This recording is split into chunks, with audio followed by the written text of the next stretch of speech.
Hi there, Year 10. I hope you're all keeping well and safe at home. Since we can't be in lesson, I thought I would do a voiceover of the PowerPoint lesson we would have been going over next in class together. We have just finished looking at ethnicity and achievement. We finished that last term before Christmas. You'll be able to see on Show My Homework that I have created a short recap worksheet which looks at both the internal and external factors in relation to ethnicity and achievement, and I'd like you to take some time to go over that and then submit that to Show My Homework along with the question sheet which accompanies this lesson we're going to be going over today. So before we get started, can I just make sure that you have the question sheet up in front of you? Every now and then we'll come into an activity during this lesson. We will then pause. You can pause this video whilst you answer the questions. When you're ready and you've answered the questions, you can just resume the video and it will continue. Once you've completed all the questions and you've finished the lesson, please make sure you submit your worksheet or your question sheet to Show My Homework so I can then mark it and give you feedback. Okay, so let's start. On the right-hand side of the screen, you'll see the key terms for your glossary. I've also put these key terms at the top of your question sheet. So these key terms are education policy, marketisation and vocationalism. Now marketisation and vocationalism we'll be looking at in a lot more detail in the next lesson. And educational policy is what we're going to be looking at throughout the next 3 to 4 lessons. So education policy are laws or rules that have been introduced by the government to improve or change education. And marketisation are the changes that have been made to education since the 1980s that have made school act more like a business and increased competition between them. And finally, we've got vocationalism, which is education designed to provide skills for work. So, for today's lesson, we're going to be focusing on the first bullet point, okay? The first bullet point, which are policies before 1979. Now, these are the overview of all the policies that you're going to be needing to know by the end of the educational policies topic. But today, let's just focus on the first bullet point, which is policies before 1979. So we've got the 1870 Education Act, the Butler Act, the tripartite system, and the comprehensive system.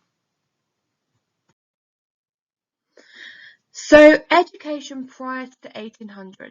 What do you think education might be like or might have been like during this period? Now, ordinarily, if we were in the classroom, I would ask you to look at the pictures on the board and discuss with the person sat next to you what you think the school might have been like or education might have been like during this period of time. Since we can't all be together in the classroom, however, I'm going to just ask you to pause the video and maybe write down some ideas on a piece of paper as to what you think education might have been like. And whilst you're doing this, I'd like you to look at the box at the bottom of the screen, which is asking you to consider what it might have been like for different genders and different social classes during this time. So just pause me whilst you complete that task. Okay, so hopefully you managed to get down some ideas. So let's just go through some things that you're going to be now seeing on the right hand side. So before 1870s, education was not compulsory.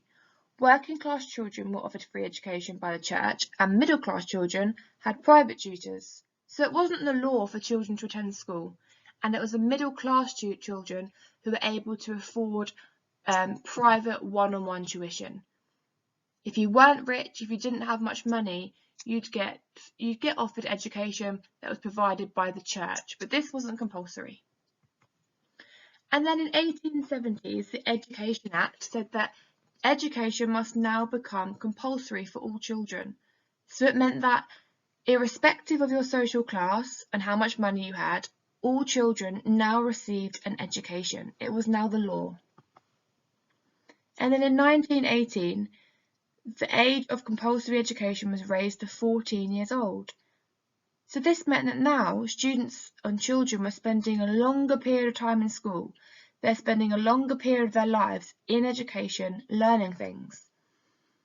And that wasn't just middle class children. It was also working class children. So now children of all social classes were in education, receiving the same education, and they were all to be in education for the same amount of time. Now, question 1 on your question sheet says, how might the 1870 Education Act be beneficial for working class children? So the question is simply asking you, how is it beneficial that in 1870 all children, irrespective of their social class, were to now attend school and receive an education? Why was that beneficial? So I want you to just pause the video and write your answer in the box. Write your answer on the question sheet to the question that's in the box.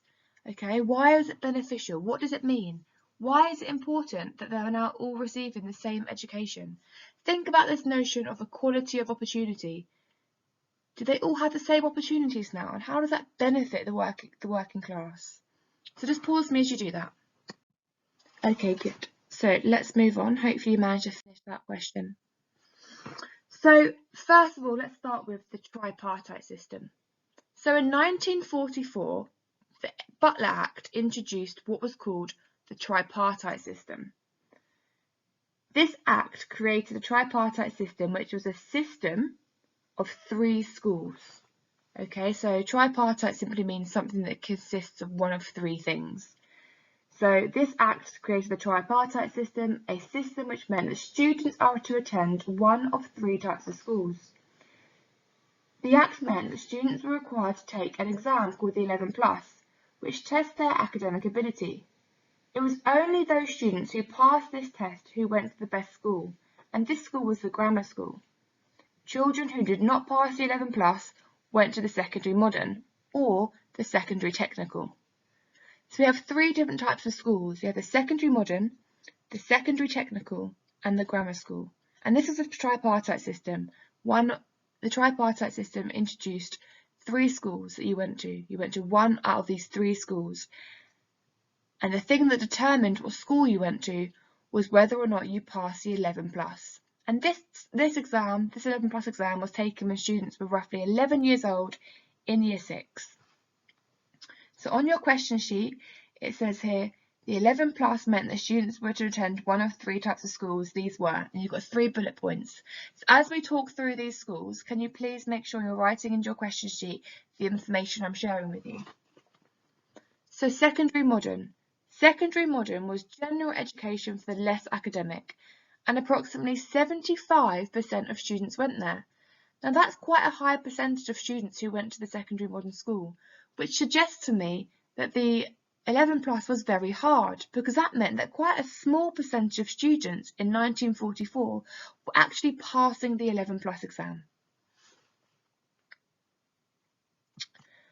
And then we've got the secondary technical, and this was practical education for students who wanted to specialise in particular skills or crafts, for example textiles or food technology or bricklaying, and approximately 5% of all students went there. We've then got the grammar school, and this was considered academic education for the more academically able students. So those students who are extremely intelligent, who maybe could afford private tuition, predominantly middle class students, and this is only 20% of the population went there. Okay, so compare that to the 75%, only a very small number of students in 1944 went to grammar schools.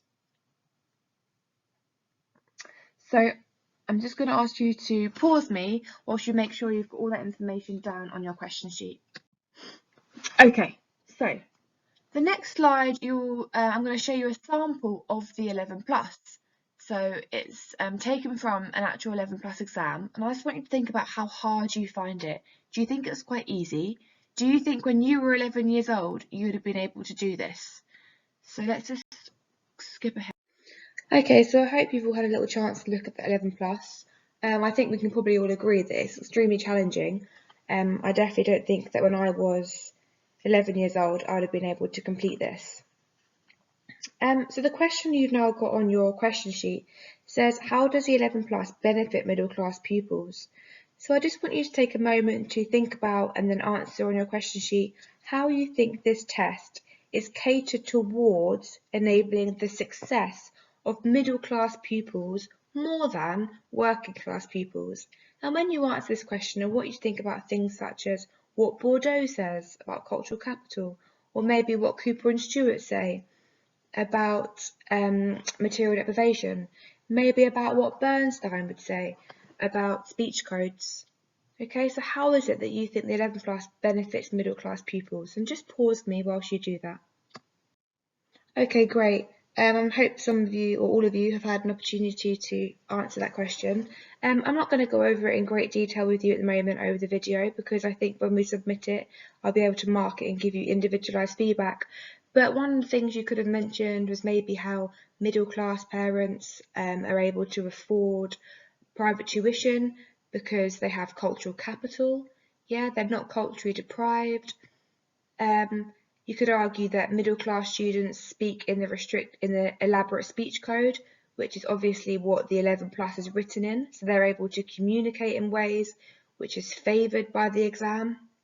They're obviously able to understand the wording of the exam because they're familiar and used to using the elaborate speech code. You could also ask that the content of the exam is based on middle class interests. So a lot of the time when I ask you about what cultural capital is, you often tell me it's the knowledge and skills of middle class people that middle class parents pass down to their children. And you give me great examples of how they do this by saying taking them to the theatre, to the museum, going to watch opera, to see musicals. And you'll see on this 11 plus slide that one of the questions is underlining which of these is not a famous composer.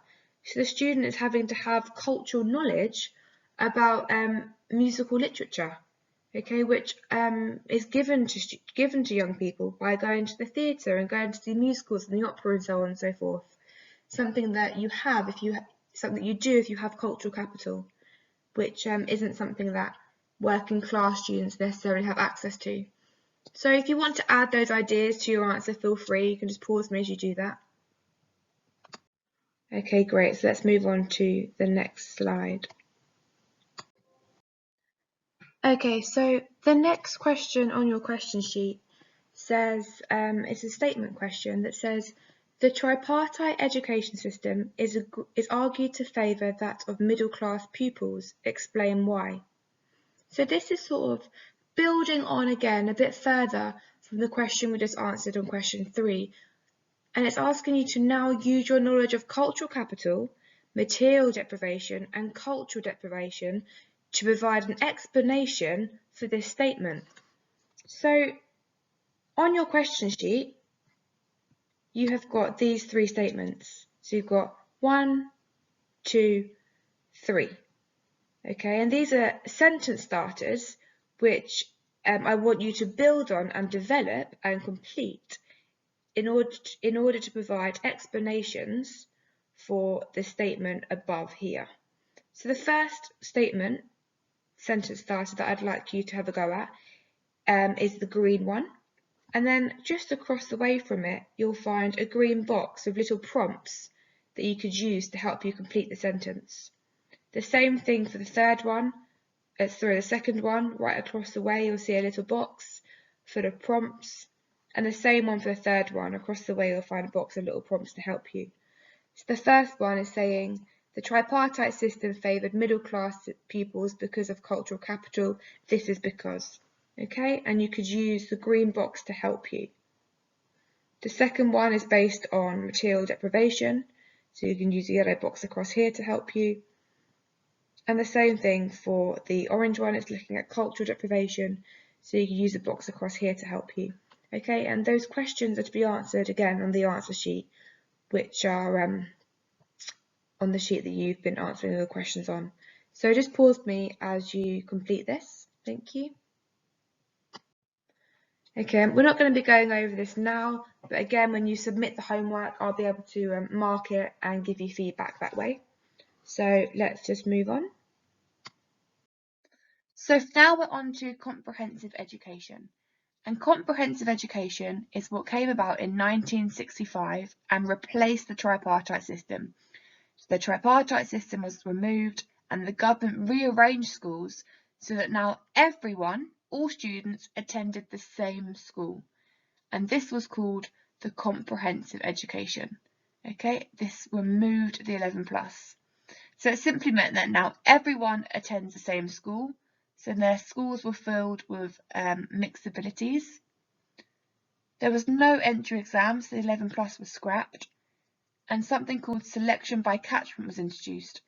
So now you were only offered a place at a school depending on how close you lived to the school. It no longer was dependent on your academic ability, but instead how close you lived to the school and were you in the right catchment area for the school. So this idea about selection by catchment is really important and it comes up quite a lot in exams, so I want to make sure you're really understanding it. So it was this idea that if you lived close to a school, you'd likely be able to attend that school. However, if you lived quite far away from that school, it'd be very difficult for you to gain a place at that school. So if you live 5 miles from the school, you'd likely secure a place there. If you lived 15 or 20 miles away from the school, you'd be unlikely to secure a place there. So on the board here, we've got a map of London and it's colour-coded looking at the poor and affluent areas of London. So the poor areas are highlighted in red. Okay, they're areas of high deprivation. Deprivation means poverty. Okay, so high levels of poverty and deprivation. The blue areas are where there's not much poverty at all and it's quite affluent, quite well off. Okay, so let me just get my little laser. So we can see here that the blue areas are quite wealthy areas. Okay, they've got quite a lot of money, lots of middle class people live here. Okay, and then we've got the red areas where they're quite deprived areas. Okay, there's lots of working class, low income families. And then it says in this box here that the top performing schools in London are in Richmond and North Barnet. Okay, so Richmond is here and North Barnet is here. Okay, now we can see on the map that Richmond and North Barnet are blue areas. Okay, they're blue areas. So that means there's quite a lot of affluence in that area. It's quite a middle class, wealthy area. We know that selection by catchment means students now only get places in schools if they live close by to the school. So that means that all the middle class students living in Richmond and in North Barnet are then going to be able to attend that thriving, top performing school. But if you lived, for example, over here where we are in Tower Hamlets, you'd find it very difficult to get a place at the top schools in North Barnet and all the way in Richmond because they're not in your catchment area. They're not in your catchment area. So comprehensive education was said to remove issues of class inequality by enabling all students to receive the same education regardless of ability. However, Marxists would argue that the comprehensive education did not remove issues of class inequality, but instead maintained them. I would like you to explain why, and in your answer, use selection by catchment to support your argument. Okay, so although the 11 plus has been abolished, selection by catchment came into place instead. But did that break down class barriers, or did that maintain class barriers? Are we seeing lots of children mix in different schools? Or are some areas filled with schools of middle class students and some areas filled with schools of middle class students? And how does that maintain inequality? So I'd like you to answer question 5 on your answer sheet. So just pause me whilst you do this. Okay, fantastic. I hope you had a chance to do that and I hope that's making sense to you. And here is my answer that I would give in answer to this question. So Marxists would argue that the comprehensive system maintained class inequality because it now selected students based on where they lived. This is called selection by catchment. All of the really good schools were in middle class areas, whereas the failing schools were in working class areas. Because you could only go to a school near to where you lived, it meant that only middle-class students living in wealthy areas had access to the best education, whilst working-class students were forced into the poorer schools with less resources. Okay, so those living in Tower Hamlets, in Mile End, they couldn't get access to those really good schools in Richmond because they didn't live close by. So they were forced into slightly more failing schools with less resources, whilst all the middle class students who already had cultural capital, who weren't materially deprived, who weren't culturally deprived, were going to the best schools.